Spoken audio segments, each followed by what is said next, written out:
नमस्कार। निशुल्क ज्योतिष परामर्श केंद्र में आप सबका स्वागत है। आज दिनांक 1 अक्टूबर 2024 मंगलवार।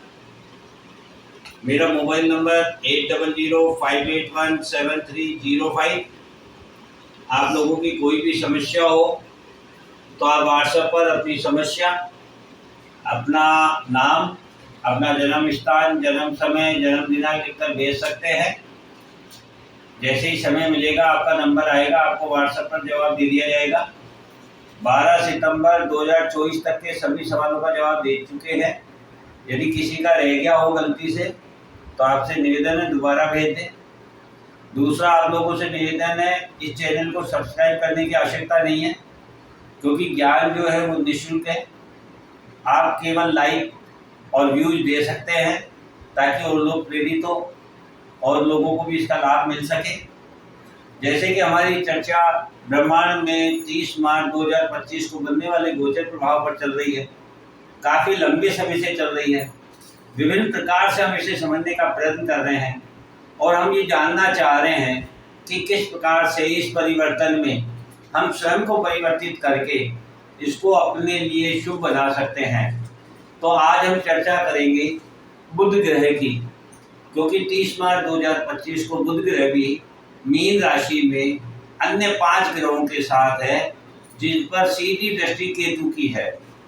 तो बुध जो मीन राशि में है, तो पहले हम बुध को जानते हैं, क्योंकि मीन राशि के बारे में तो हमने अभी तक काफ़ी बार समझ लिया है कि वो एक अथाह सागर को दिखाती है, व्यय को दिखाती है, एकांत, अकेलापन, मुक्ति, मृत्यु को दिखाती है। और बुध ग्रह जो है ये ग्रहों में राजकुमार कहलाते हैं। बुध वाणी, तर्क वितर्क, गणित, बैंकिंग, व्यापार के कारक ग्रह हैं और ये सभी कार्य बुद्धि के द्वारा संभव है। इसीलिए बुध को बुद्धि का कारक ग्रह माना गया। और बुध की 2 राशियां हैं, पहली मिथुन, दूसरी कन्या। मिथुन राशि में जो प्रतीक चिन्ह है वो एक लड़के और एक लड़की का सामंजस्य है, जिसमें बुध राजकुमार होते हैं।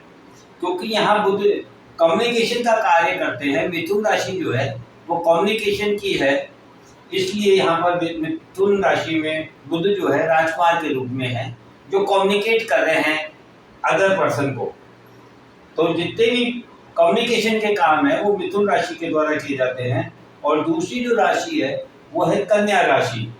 कन्या राशि के जो प्रतीक चिन्ह है उसमें एक परिपक्व महिला है, जो सागर के बीच में एकांत में, अकेलेपन में चिंतन और मनन कर रही है।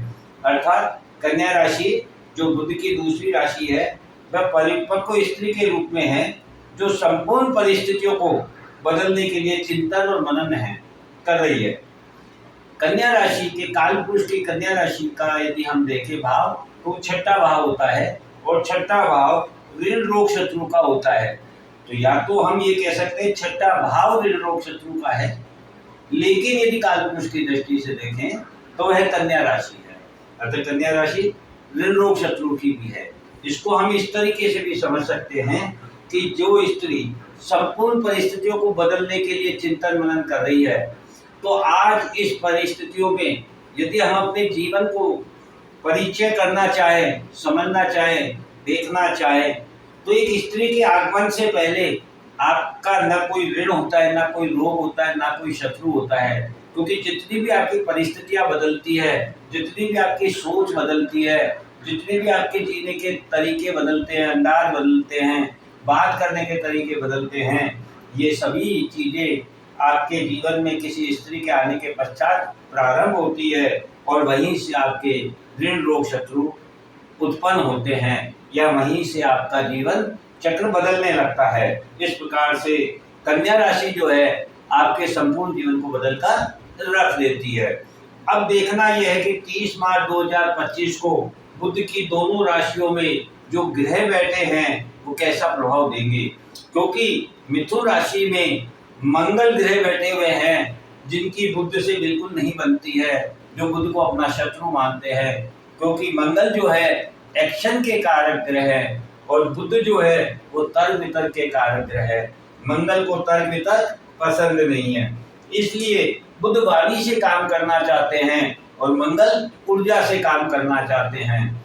इसलिए मंगल बुध की अपने शत्रु राशि में बैठ करके जब चौथी दृष्टि कन्या राशि पर डालेंगे, और कन्या राशि में 30 मार्च 2025 को केतु बैठे हैं, जिसके कारण ब्रह्मांड में जो गोचर बन रहा है वह केतु के कारण ही युग परिवर्तन को दिखा रहा है, तो उसी पर मंगल की चौथी दृष्टि होगी। इस प्रकार से मंगल जो कि अपने शत्रु राशि में बैठ करके अपने कम्युनिकेशन की राशि में बैठ करके, जो कि मंगल को बिल्कुल पसंद नहीं है, वह जब कन्या राशि की तरफ अपनी चौथी दृष्टि डालेंगे तो वह महसूस करेंगे कि मुझे चिंतन करना होगा, मनन करना होगा, अर्थात समस्त विश्व में, मानव जीवन में इस युग परिवर्तन को यदि इस प्रकार से हम समझेंगे तो हमें समझ में आएगा कि हमारी ऊर्जा जो है वह एक्शन में कम, कम्युनिकेशन में कम और चिंतन मनन में ज़्यादा व्यर्थ हो रही है या कार्य आ रही है।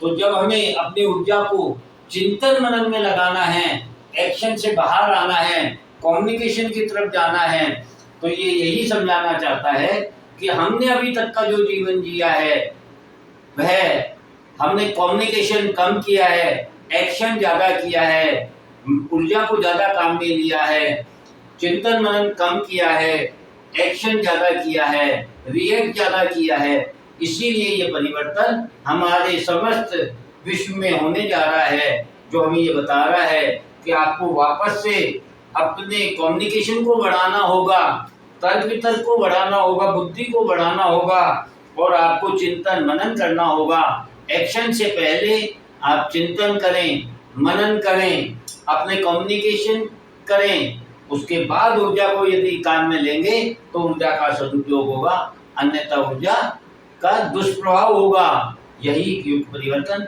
हमें समझाने जा रहे हैं। तो इस प्रकार से हमने ये देखा कि ये जो बुध का जो उसने मीन राशि में है, ये तो हमने पहले जान ही लिया कि ये राहु के साथ होंगे और राहु इनकी ऊर्जाओं को 5 गुना बढ़ा देते हैं। इस प्रकार से हमें इन चीज़ों को समझना होगा और अपनी बुद्धि को कम्युनिकेशन के द्वारा चिंतन मनन करके कार्य लेना होगा, तभी हमारी ऊर्जा का सही सदुपयोग हो पाएगा और हमें सही राह मिल पाएगी, अन्यथा हानि संभव है, निश्चित है। यही युग परिवर्तन हमें समझाना चाहता है। जय हिंद, जय भारत।